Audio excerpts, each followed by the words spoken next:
Well, I think you realize that the things that coach is going through right now as a new head coach at at a new school, and we don't see everything that he's doing, but Coach Mason and I talk about it a lot. We know he's got a lot on his plate, so being in that role that he's going through, we know some things that he's having to do that he's not telling the staff that we got to be able to handle for him, and I think that's the value in it that.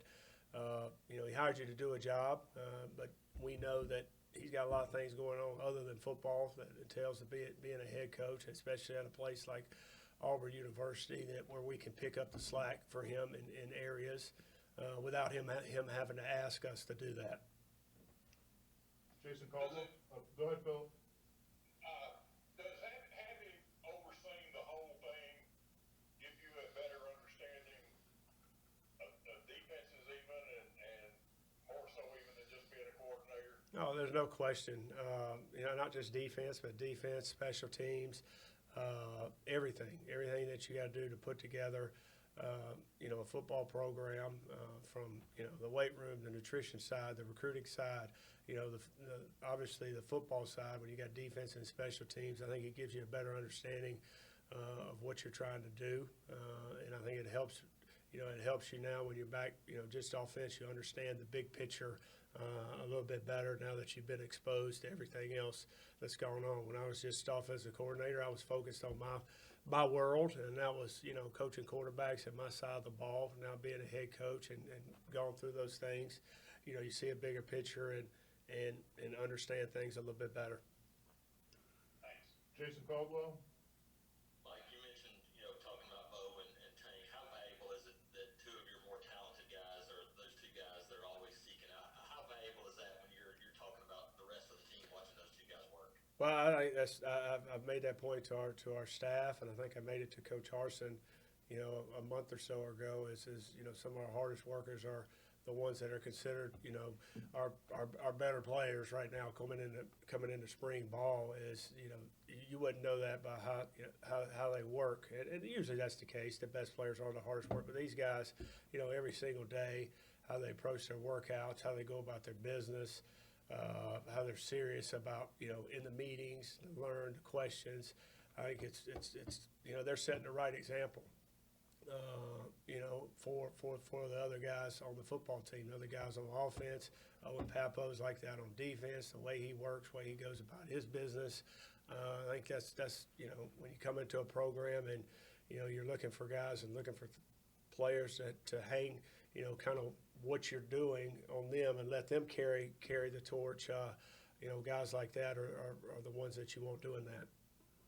Quickly, Javarius Johnson, you mentioned him. How big is it to have a guy that can create space in the middle of the field like that, and a guy that can create separation? Well, I've been pleased with him, and I don't day one I don't know if he got as many reps in practice one. Maybe got some. Personnel groups and formations we were in, but day 2 and 3 he showed up, and the bottom line is when you get out there you notice guys on tape because are they coming off the ball, are they creating space, and then making plays, and he has made plays in 2 days, and I think it's his ability to get off the ball with speed and urgency and put pressure on the defense, and that's the thing we got to get out of all these receivers is exploding off that football, creating stress on the defense, whether we're running a 6-yard route or we're running a 9 route, which is a go ball, a takeoff. It needs to look the same every time. Whether we're run blocking, we got to explode off the ball, and he's been able to do that the last couple practices, and been our playmaker of the day for the last 2 practices because of his ability to do that. Justin Ferguson. Mike, I wanted to ask you about your first impressions of J.J. McGeese, and have you ever had a guy fight like him in the past to be as athletic he is at his size? No, I've seen some athletic guys like that that are athletic and move and have short area quickness, but they were playing, D-line, but not playing tight end. I've coached against and coached with or on the same team with some D linemen at other schools that were like that. But this guy's, he's that guy that you always say, hey, this guy could play tight end. Some D lineman, sometime he could play tight end. He's that athletic. He's like one of those guys. And We're moving him around a lot and playing him in a lot of positions. And Coach Bedell's done a nice job with teaching him. He's been very, very diligent in how he's approached learning what to do. It's a lot different. He was just the off the ball guy last year. He's being off the ball and on the ball for us. So some new stuff for him. But he is athletic, and he's over 300 pounds. He's going to be able to move some people at the point of attack, and he's going to be able to get out and run routes and stretch the field vertically too. He can do that. The thing for him is just getting in shape where he can do it for a whole game. But been pleased with JJ and his how he's worked, and you're right, he's the true definition of an athletic big man. Coach, we're gonna take a few follow-ups. Nathan King. Hey, Mike, a guy like Demetrius Davis, I don't know how much you necessarily recruited him or knew him before you were here at Auburn. Obviously, it's early. But what kind of potential do you see from him, and what kind of intangibles has he sort of shown you so far in the quarterback room? Well, I think it's kind of unfair to really judge D. Davis right now, or really, because here's a kid that's a mid-year guy, has come in and it's a whole new offense, and I've coached a lot of mid-year quarterbacks over my career, and really you're just trying to through this spring ball as you're coaching a mid-year quarterback, you're trying to get them in position where they'll be able to compete in the fall. It's a lot of learning, it's a lot of teaching, it's a lot of understanding everything from how to take a snap to snap count to the way you use your voice and cadence. It's a lot of things that he hasn't done, or other quarterbacks that I've coached haven't done, and you're just trying to make them continue to feel comfortable.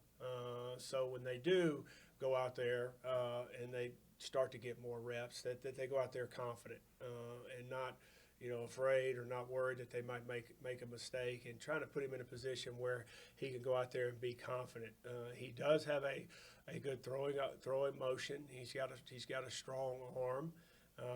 He is he's a thick young man. I know he's only 5'11"ish, but he's a yoked up 5'11". I think he's like 210 pounds. So he's sturdy. He pulled one down and ran it the other day, and nobody really wanted to hit. I think he ran into somebody, and they kind of bounced off of him. Thing for me is try to get D to be more confident right now, and that's going to take time. It's a process. He's in a room with a guy like Bo Nix, who's his third year and is hungry and asks questions, is nonstop, blah blah blah blah blah blah, and it's kind of overwhelming. Not just for D, but for a lot of guys. Sometimes when you're trying to figure it out, you don't understand some things, and it's my job to get him at a place where he can go out and compete. And as practice goes, he'll continue to get more reps, but. The thing for him is getting in a place where he can go out there and be confident in everything he does. Justin Ferguson. Jordan Hill, my fault. Jordan Hill. Yeah, Mike, I had a chance to talk to Hudson Mason, and he remembered one spring there at Georgia, Coach Harsin coming and spending a few days. How far back does that relationship go, and just how appealing was this opportunity to be able to work with him here at Auburn? Yeah, that was either in I think it was 2011 or 2012. I think the year before, Coach Fran and I went to Texas to see them practice, because Coach Brown had hired Stacy Searles away from Georgia. So we went out to Texas, and that's the first time I met Coach Harsin there. Got to sit in his meetings, and I showed him when we got here. I pulled out some old notes, and I showed him some notes I still had from sitting in his quarterback meetings when he was at Texas. And then I think it was the next year he came and maybe just spent a day there, and he was on his way to the Falcons, I think, to see Coach Dirk Cutter, who was the OC at the Falcons at the time. And you have that happen all the time. Guys will come in, and that's kind of where relationships start. So we got to sit in each other's quarterback rooms and talk a little bit of ball. And then having played with him, played against him for 5 years when I was in the Mountain West at Colorado State, had the utmost respect for how his teams played. And I've always been impressed with his quarterback position. they know where to go with the ball. There's not a lot of wasted movement in their drops. They're decisive in their decisions.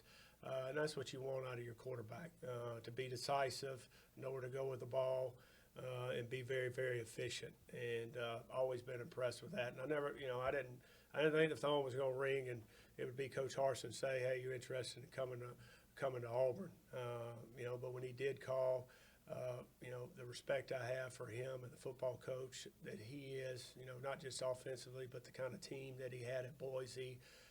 They were tough. They expected to win every time they stepped on the field, and they carried. You could feel that from them when they came on the field. And then, to be able to come to a place like Auburn with the tradition that Auburn has, I just really couldn't pass it up. Coach, we're gonna take two more quick ones. First, Mark Murphy, and then we'll wrap up with Philip Marshall. Is it much of a challenge not having a lot of running backs to work with this spring? Only two guys back who actually carried the ball in the game last year. Well, we do. Yeah, there's they're going to get a lot of reps, but we do have some. Devin Barrett is now at tailback, and we got some other guy. Jay Sharp has got a lot of reps. Number 44, I believe, he's a walk-on for us, but done a nice job. We've got a couple other guys that have done a nice job. It's been pretty easy here the first three. We haven't. Everything's kind of been tagged tempo, even though we were in shells. We're going to be in full pass today, and we're going to have a couple, plays that are going to be live, and we're going to have some wrap, which is basically we're going to thud them up. So as that goes on, we start banging these running backs more and more this spring. It causes a little bit area where you've got a little concern. And so we got to be smart. We're all competitive, and you won't get Tank or Sean out there, but we got to roll these guys, and we got to keep. They got to get reps. They got to get the action. That's part of playing football. But at the same time, we got to be smart and roll these other guys that we got here for spring ball. Philip? Mike, back to coming here. You grew up not far from Auburn, not too far from Auburn. You played against Auburn. Let's talk about your impressions of Auburn and what you thought of Auburn growing up. Yeah, well, my dad sent me. They're moving. My dad lives in Raven County, up in North Georgia, and they sold their house and they're moving to Thomasville. That's where my sister lives now. That's where I grew up in Thomasville, Georgia. Wasn't far from Auburn, but they were cleaning out the house. They found a picture of me with a big sign that said Pat Dye Football Camp, and there was a picture of me at Pat Dye Football Camp when I was in 4th grade. So I grew up kind of coming to Pat Dye Football Camp. My dad coached in Rome, Georgia, up till I was in 4th grade, and Neil Calloway recruited Rome at that time and signed Eric Floyd, who played here for Auburn Tigers. So he got me come to Auburn's football camp when I was in the 4th grade, and then I moved to Thomasville in the 5th grade, and I think from 5th, 6th, 7th grade, I came to Pat Dye Football Camp from Thomasville over here, and then it was Steve Dennis that was recruiting my school that recruited Thomasville High. So I've got a lot of memories from Auburn. They used to take care of my dad. They used to take care of all the high school coaches. They'd have bird hunts and quail hunts, and my dad would get invited and had a big time. But we were only 2.5 hours away and came and watched them practice a lot. Over here, it was a lot closer than it was Athens, which was 4.5. So I have a lot of memories from Auburn. It reminds me of some of those South Georgia towns. Where it's football in the community. I think that's kind of what Auburn is football in the community. And, I think this is the ultimate college town when you think about Auburn University. Thanks. All right, Coach. Thank you for your All right, time. guys. Thank you. Appreciate it.